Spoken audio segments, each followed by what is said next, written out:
This is Year 11, Homework 3. Now it's an open task this week rather than a set of structured questions to do. You need to get yourself a piece of blank A4. I want you to split it up neatly into 8 sections. Now in each of those sections I'd like you to think back to last year's work on circle theorems. Some of you have said you have struggled with that topic, particularly remembering the different rules and trying to apply them to exam questions. I'd like you to neatly, with a pencil, maybe use compasses as well to draw nice neat circles. I want you to draw each circle theorem, and mine's not going to be as neat as yours will be.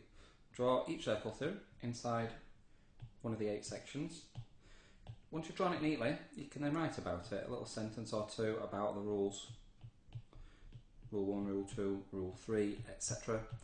And that's the first part of the homework. So you could present basically a poster summary of all of the circle theorems that you have found out about. Now that might mean looking back in last year's maths book, it might mean researching on the internet in a revision guide. You could of course come to see me if you've got 7 and you think, I can't remember the 8th one. Second task, on a different piece of paper, and I'd rather it wasn't on the back of this first sheet because that's going on the wall to make a display. So on a different piece of paper, I'd like you to split this in half, and I'd like you to find 2 GCSE questions on circle theorems. And what I want you to do is copy out the question and the diagram, whatever the diagram is, and then answer it.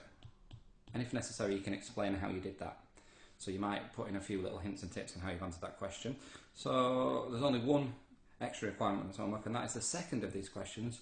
I want you to make sure that question you found is an alternate segment theorem question.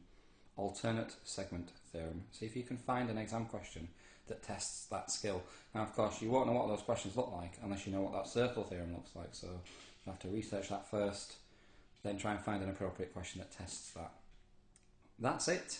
2 pieces of A4 handed in on Friday. Very open task. If you get stuck with that, come and see me and I'll give you some extra guidance. There's no hint video this week because it's just up to you to see what you can produce. Remember, presentation's important. I want it to look good enough to go on the wall. That's it. Good luck.